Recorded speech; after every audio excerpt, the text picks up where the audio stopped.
Hey, what's up, guys? I wanted to come to you today and talk about Texas rigging and Carolina rigging worms.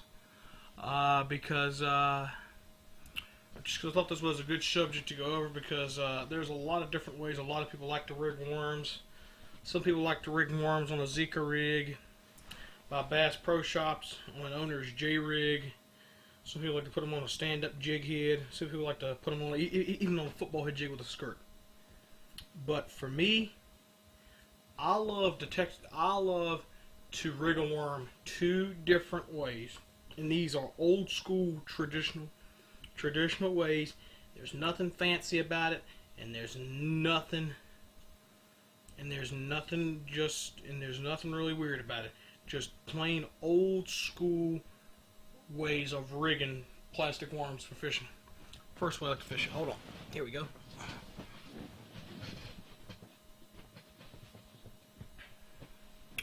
Carolina rig worm. A fair way I like to rig it Carolina rig style.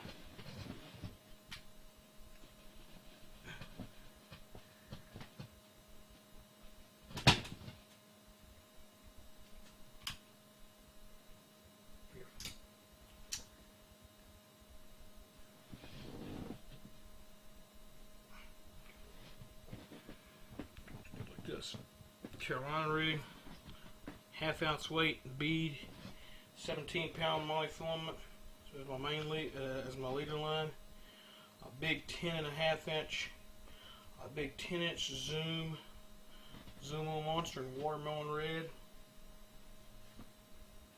And one of the things I like to do is I don't like to go like with traditional colors. I'm a guy who likes to throw red bug.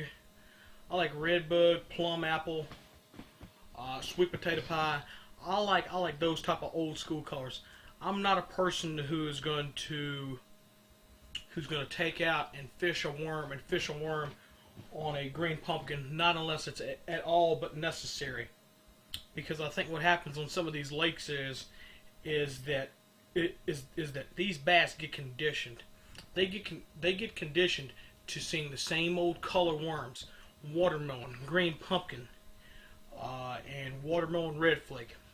And you can take a color like black and red, which is red shad or black worm, or you can take red bug, or basically anything but the other three colors that I told you, and those bass will automatically hit it because it's something different. And I think sometimes as anglers we tend to overdo our colors, when I think we should just keep our colors simple, and we do not have to go to such natural looking colors, because I think those bass, when they get out on those deeper offshore structures, they want they want something else that is a little bit el natural, not something that you would traditionally see. So let's move on to the second rig.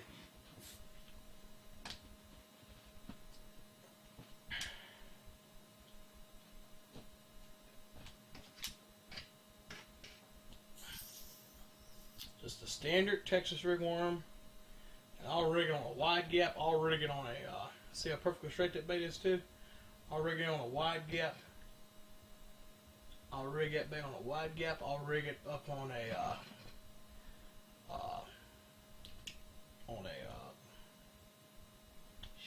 a worm hook. Sorry about that, guys. Couldn't think of the word. And those are my ways of rigging these baits.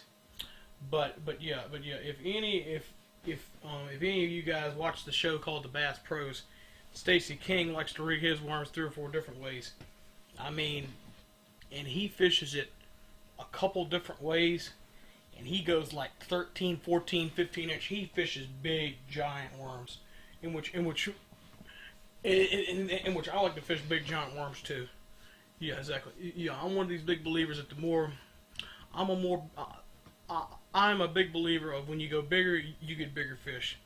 So like the 10 with the 10 inch and the 12 inch old monsters by Zoom, I'm all about those.